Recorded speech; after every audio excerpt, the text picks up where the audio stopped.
Hi.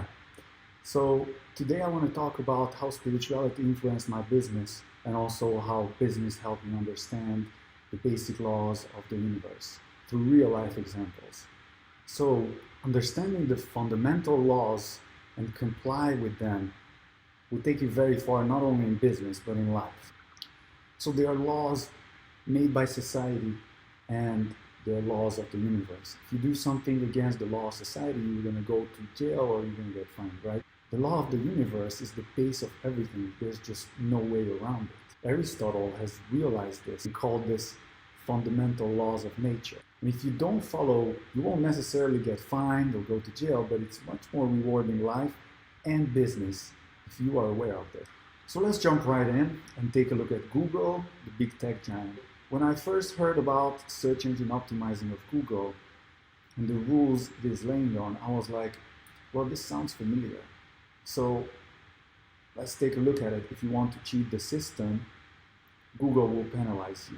If you want to grow too fast, Google will penalize you. If you're writing articles for Google, so not for readers, the people, Google will penalize you. So this is when I realized that Google was smart enough building their company with a value statement that is based on pure principle laws of nature.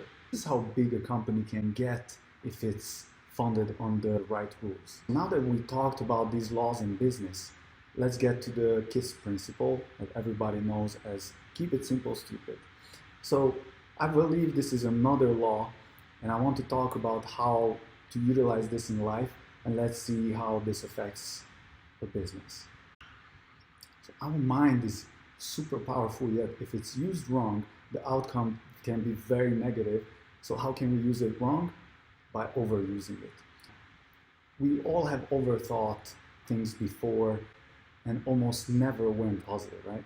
Tony Robbins says if you're stuck in your head, you're dead. Anxiety, panic, and other bad feelings come from circling back in your thoughts, enormously overthink. I think we can all agree that overthinking doesn't help life.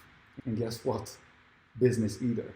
To support this with a real life example, I was fortunate enough to have a smart business partner, and the other one, let's just call him simple business partner.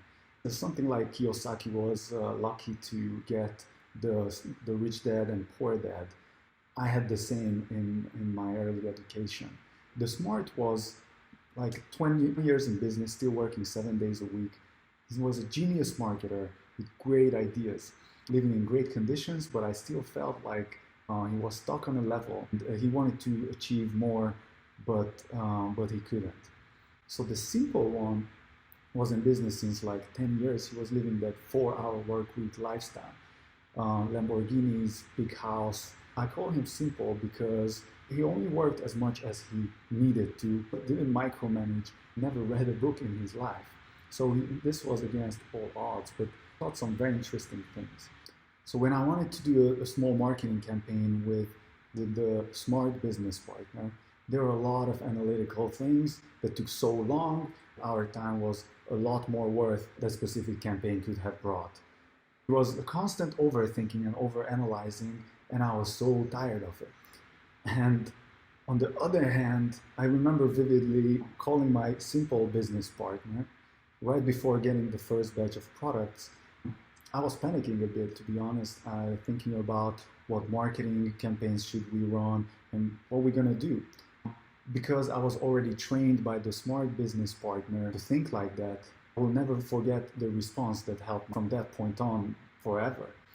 So I was waiting for an answer, give me the best answer from the best. He said, Rolly,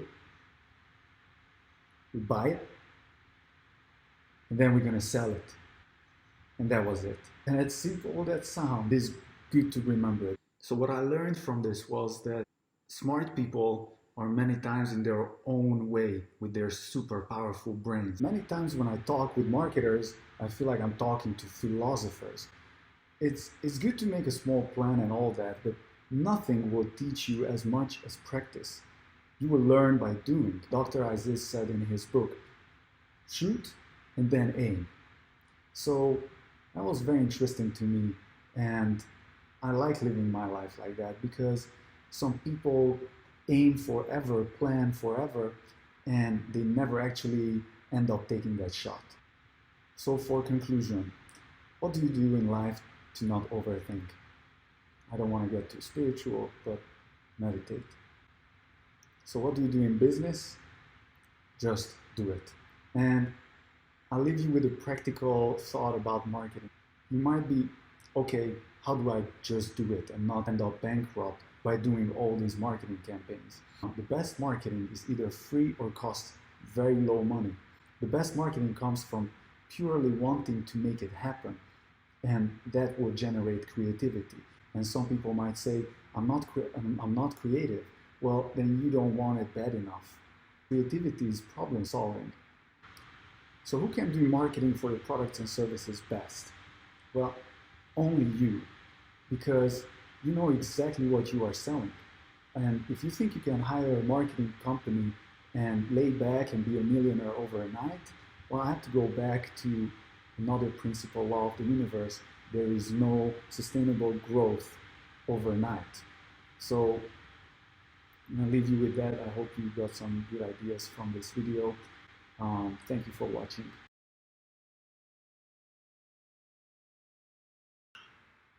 Hi. Me?